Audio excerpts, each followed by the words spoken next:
For decades, there was a story we were told about our brains. It was a story of limitations. We were taught that the brain was like a machine. Once it was built in childhood, it was finished. We believed that by the time you reached adulthood, your neural pathways were set in stone. You could learn new facts, sure, but your fundamental personality, your habits, and your cognitive abilities were fixed. If you were anxious, you were wired that way.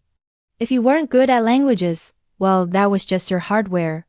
We now know that this story is not just slightly wrong. It is completely false. Welcome to part 2 of our series on the brain market, where we shift our focus from the external trends of wellness tourism to the internal mechanisms of the mind. Today, we're exploring the most liberating discovery in the history of neuroscience, neuroplasticity. The term neuroplasticity sounds technical, but its meaning is simple and profound. Neuro refers to the neurons, the nerve cells that are the building blocks of your brain. Plasticity refers to plastic, not the cheap material used in water bottles, but the property of being malleable, moldable, and changeable. Put together, it means your brain is not a static object. It is a dynamic living process that is constantly reshaping itself in response to your actions, your thoughts, and your environment. To understand how this works, imagine a snowy hill in winter. The first time you ride a sled down that hill, you can choose any path. The snow is fresh and untouched.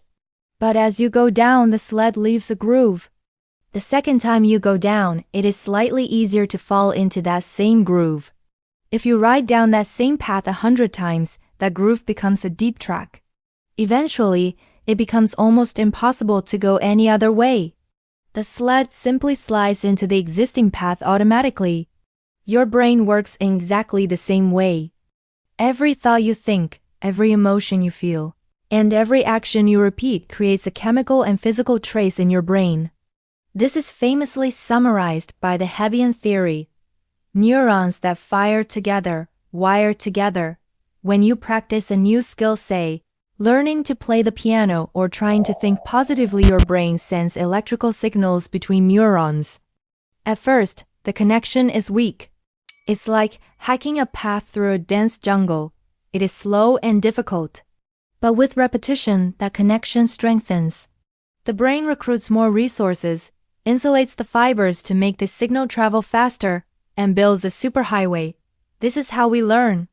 But here is the catch. Neuroplasticity is a double-edged sword. It doesn't judge whether a habit is good or bad for you. It simply reinforces what you repeat. If you constantly worry, if you obsess over negative outcomes, you are effectively training your brain to become an expert at anxiety. You are deepening the snowy track of stress until it becomes your default setting. Many of us are unknowingly rewiring our brains every day to be distracted, anxious, or reactive, simply by repeating those behaviors. So, the question is, can we consciously control this process? Can we rewire our brains for the better? The answer is a resounding yes, but it requires 2 specific ingredients: focus and repetition. Passive experience doesn't change the brain much. To trigger plasticity in adulthood, you need alert, focused attention. You have to care about what you are doing. When you struggle to learn something new, when you feel that friction and frustration, that is actually the chemical signal that your brain is ready to change. That discomfort is the feeling of neuroplasticity happening. We also need to talk about the other side of this coin, synaptic pruning. This is the brain's delete button. Just as important as building new connections is the ability to weaken old ones. If you stop using a pathway, if you stop smoking, or stop engaging in a toxic relationship, the physical connections in the brain that support those habits begin to wither away. Use it or lose it is a biological reality.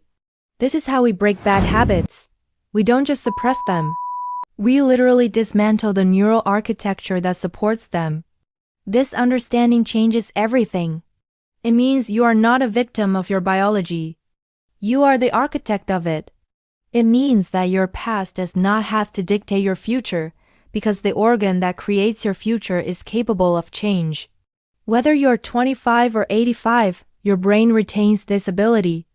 While it is true that children's brains are more plastic, the adult brain never loses the power to adapt. It just requires more deliberate effort. Now, you might be wondering, if we build these new highways, what actually travels on them? What are the messengers that carry our thoughts, feelings, and motivations across these synaptic bridges? This leads us directly to the engine room of our behavior. We have built the structure, but now we need to understand the fuel. In our next episode, we will dive into the chemical messengers that govern our lives. We will explore Part 2, Topic 12, the role of neurotransmitters, dopamine and serotonin. We will uncover why we crave, why we feel happy, and how these chemicals drive the very plasticity we discussed today. For now, remember this. Every time you choose a new reaction, every time you resist an old impulse, and every time you learn something new, you are physically changing who you are. The brain you go to sleep with tonight is not the same brain you woke up with this morning. You have the power to shape it. Use that power wisely.